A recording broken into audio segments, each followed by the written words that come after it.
районе Бердянска все сенера ходят в двухмильной зоне. А дальше они бздят ходить, потому что их могут взять ФСБшники. За 12-мильной зоной, ну, они корабли останавливают где-то в 15 милях от Бердянской косы.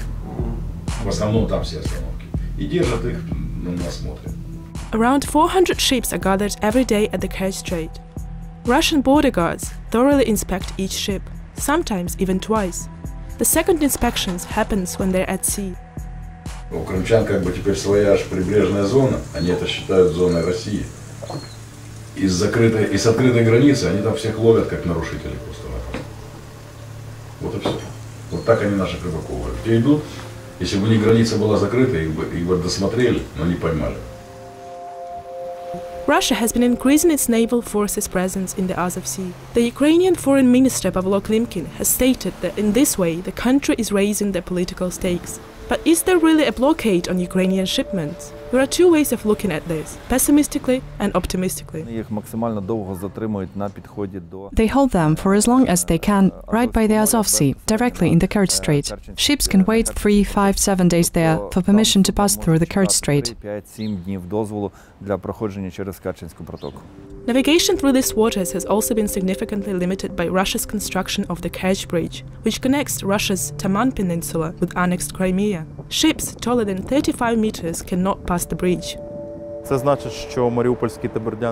means that the Mariupol and Berdiansky ports do not take on Panamax-class ships. According to Mariupol port's calculations, they counted close to 140 less ships, which under normal circumstances would have passed through and transported more than 40,000 tons of cargo, taking them to far-off markets like American, Asia, China, and so on. На далекі ринки, як то Америка, Азія, Китай і так далі. In January-February 2018, the Mariupol sea trading suffered a shortfall of around $5.2 million, and the Berdiansk port almost $2.9 million. 35% of Ukraine's ferrous metal exports passed through the Azov ports. This has now dropped to 27%. It's very difficult to estimate how this will affect the Mariupol combines. Since the blockade, the producing costs have risen because they now have to transport the raw materials by train instead of by sea, and possibilities are significantly limited by train. The Volnovakha-Kamysh-Zarya stretch of railroad is a reserve route. It's not the main line connecting Mariupol and the Ukrainian rail network. We constantly talk about Mariupol, but forget about the city of Berdiansk. There's no combines there, and the port is one of the only enterprises. And if the situation develops, these ports won't develop, they will not be able to grow. At the same time, the exports of agricultural goods, for example, through the Azov ports, only risen. Company representatives even go as far as try to avoid using the word blockade. There are certain conditions that the Russian side has placed on the passage through the Kerch Canal. The ships are checked. This process can be fast or slow, usually between 1 or 2 days. It depends on the queue, on the number of ships that accumulate there, and on the weather, of course. It all happens politely, in a civilized manner, without any threats. So they are checked in a polite way, including all the vessels going through the Russian Federation's shallow water ports. The same in Taganrog, Rostov, Yeysk, and all the rest. The ships coming to us and the ships going to them are treated in the same way. So I don't think that that is done on purpose, to suppress the market in Ukraine. Overall, this has not affected the market. Because the ships come in, they are unloaded and loaded, and the process goes on.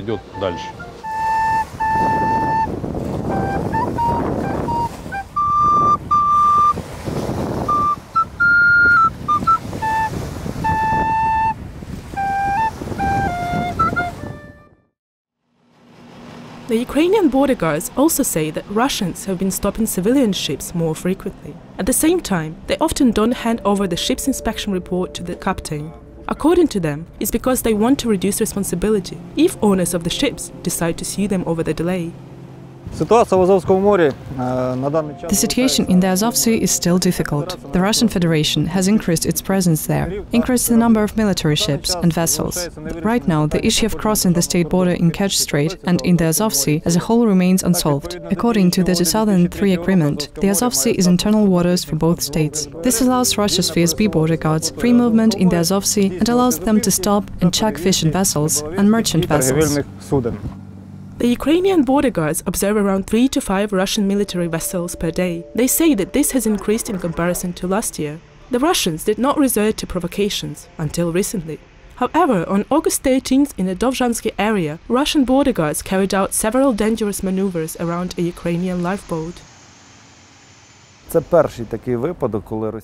This was the first case where Russian Federation border guards allowed openly aggressive, demonstrative, dangerous actions in the Azov Sea in relation to Ukrainian border guards. This was done deliberately. There are no doubts about that. Most likely, the Russian Federation was trying to show that they own the Azov Sea. At the same time, the border guards acted in accordance with their duty. They did not react to the provocations. But they had a cool mind and a warm heart, so they would have been prepared to take arms if the Russians had provoked them. What can Ukraine do to avoid losing the sea routes through the Kerch Strait? The government say that they will use several mechanisms to solve this issue. Firstly, we will gradually move our lawsuit against Russia forward, within the framework of Convention of the Law of the Sea. Secondly, we are now working with the countries which give their flags to ships moving through the Kerch Strait. We want to create a united front in relation to Russia's violation of the sea law. Thirdly, of course, there is a military component. The United States has already promised to help Ukraine protect the Azov border. We do not accept the Russian claims about the territory in the waters, and we believe that the presence of Russian military forces has become a very... so we are very concerned about that. At the start of September, the National Security and Defense Council decided to set up a naval base in the Azov Sea. Just a few days later, 2 armored artillery ships were sent to Berdyansk. We just have to go through all the procedures of delimiting the border, involving the G7 countries in this process, so that all the big countries, the EU countries, USA, Canada, China, recognize our border in the Azov Sea. Then we will have the legal basis to defend it, and then simply not allowed FSB boats in our water space. The main thing is that we won't recognize that they have more rights to this territory. We won't recognize their control over the Kerch Strait, because this is our land. If we just accept it and say, okay, you have the right to be in charge of all ship movement, it means that we refuse Crimea, and this cannot happen.